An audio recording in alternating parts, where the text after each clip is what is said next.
What if four completely different investigators working independently over decades kept running into the same names and the same patterns? At what point do we stop calling it a coincidence and a conspiracy theory and actually seek the truth? Welcome back to the HenShow Network, everybody. I want to jump back into the topic that prompted my thought process for this episode.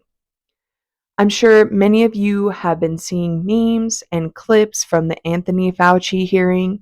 Well, I watched an interview of Rand Paul by the channel called Free the People regarding the hearing that was expected to happen with Anthony Fauci on July 29th, but this interview was on July 28th, as you can see here.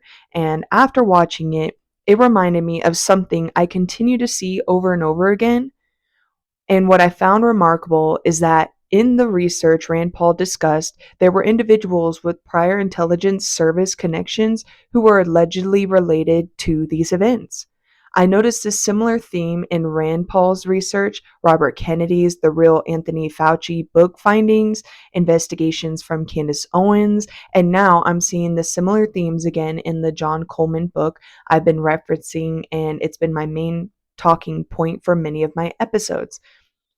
The reoccurring theme between these different researchers is that they all seem to encounter military or intelligence involvement among the people connected to many events.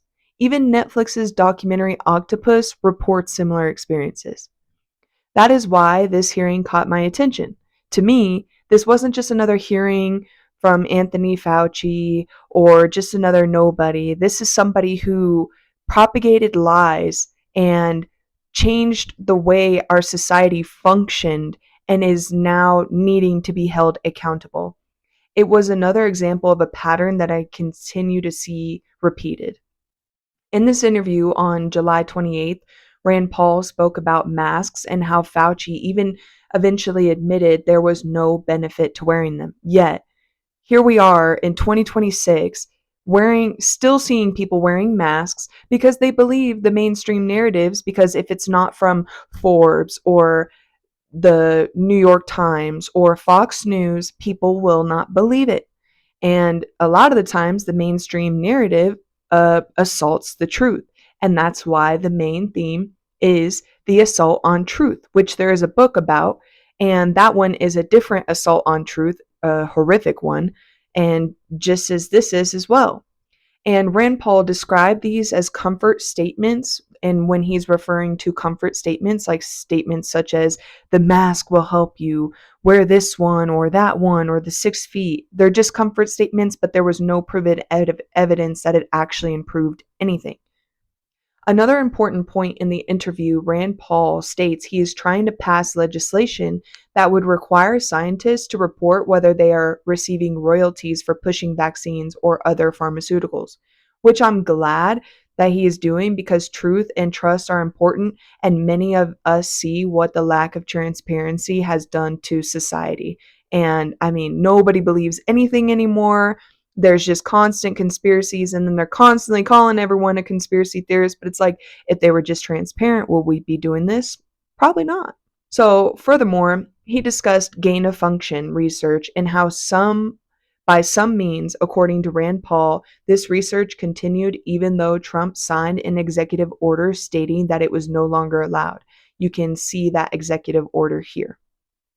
Along with that, Rand Paul has tried to gain access to classified research and experiments, along with many other allies who are in the search of truth.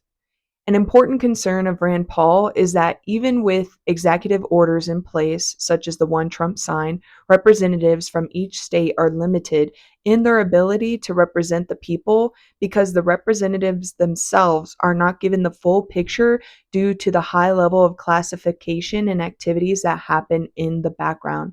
To me, those themes of secrecy, influence, and information control are the same themes that continue showing up across the nation. Many different investigators, different periods of time, and different books all come to this similar conclusion. Whether you agree with every conclusion or not, I think it's worth recognizing the assault on truth And when independent researchers continue arriving at the same or nearly the same destination of people and or themes, it's worth taking note. Now, with all that said, on a less serious note, I do enjoy the memes around this Anthony Fauci hearing, such as ones like this, which my dad sent me. Check it out. The answer is, if there are oversight hearings, I absolutely will cooperate fully and testify before the Congress if asked.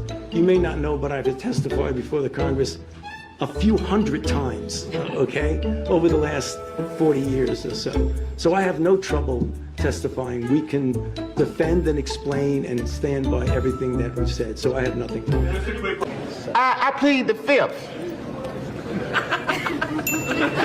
No, but I can tell you that I plead the fifth. I plead the fifth. I plead the fifth. 5, 1, 2, 3, 4, 5.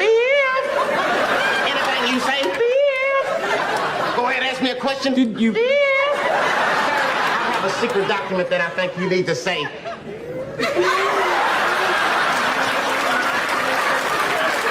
That'll be all, sir. Good afternoon. Now, I think this skit right here just sums up the whole hearing. I'm just kidding. But you should go watch it for yourself, the hearing, not the skit, because if you finished this far through, you already watched it. But the hearing is also important so that way you can form your own opinion. And regardless of this hearing's outcomes, I look forward to your feedback and will continue keeping an eye out for changes regarding the S4784 bill, the National the National Defense Authorization Act bill. That's the one I keep referring to. And I will also update you on the ongoing journey through John Coleman's book. With that, I thank you all for joining me, and thank you for coming and watching the HenShow. Hit the like button, subscribe, or whatever, even comment. I don't care. Have a great day, guys.